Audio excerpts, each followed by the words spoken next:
If all healing starts in the gut, then all sickness also starts in the gut. And then that means the mouth is the gateway.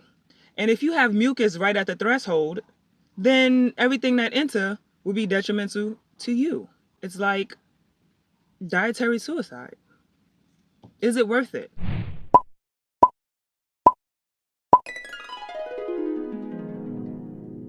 Hey humans!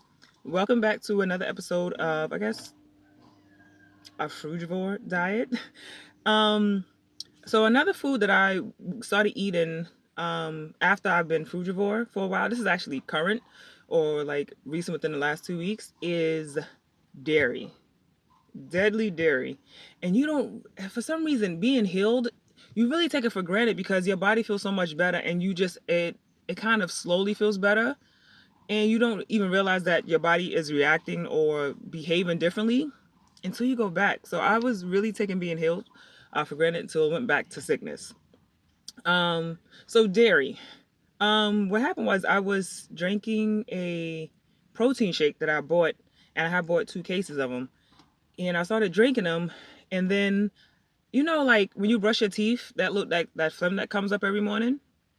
I didn't even realize I had stopped doing that until I started going back and brushing my teeth, and that phlegm come up, that greenish yellowish, excuse me, sorry about that, phlegm that comes out.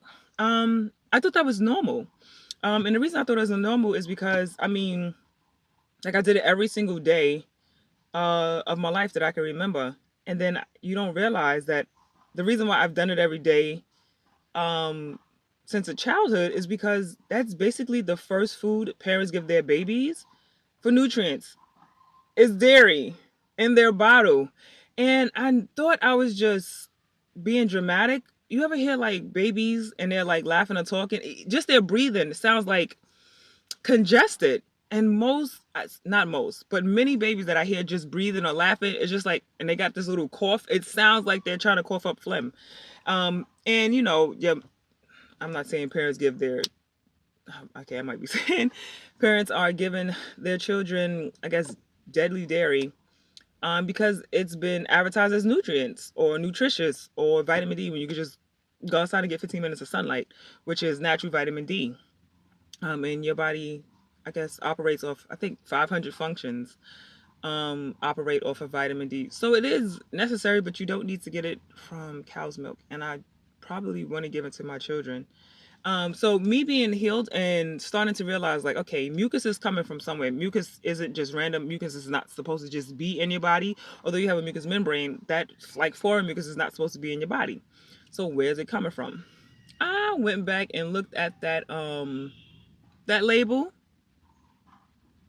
Honey. There was salt, which I stopped, just regular salt, 240 milligrams. I didn't even realize that was in there.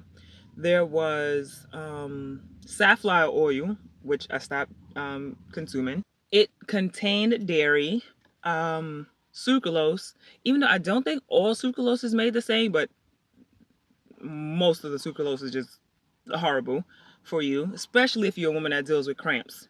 And a bunch of other ingredients that I can't pronounce. And like I said, just because you don't eat meat doesn't mean you have a healthy diet. There's a bunch of other things besides meat that can also, I guess, create mucus in your body. Mucus is the like breeding house for viruses to lay down in. And here's a really bad part. Even knowing what I know and experiencing like being a frugivore and going back and how foods affect your body and your health, just because I bought 2 cases, I actually still wanted to finish it because I spent my money on it.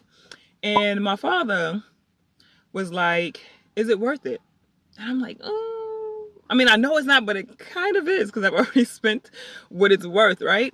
He's like, "Is it worth it?" And I'm like, "Worth it for what?" He was like, "You have monkeypox, COVID, and whatever else they could come up with. Is it worth it to make your body a breeding playground for viruses to attach to you?" It's like they had no place to lay, but now that you're putting mucus in back into your body, anything can attach to you because anything can any virus or bacteria can attach and feed on mucus. He said, if all healing starts in the gut, then all sickness also starts in the gut. And then that means the mouth is the gateway. And if you have mucus right at the threshold, then everything that enter will be detrimental to you. And you are consciously doing it to yourself.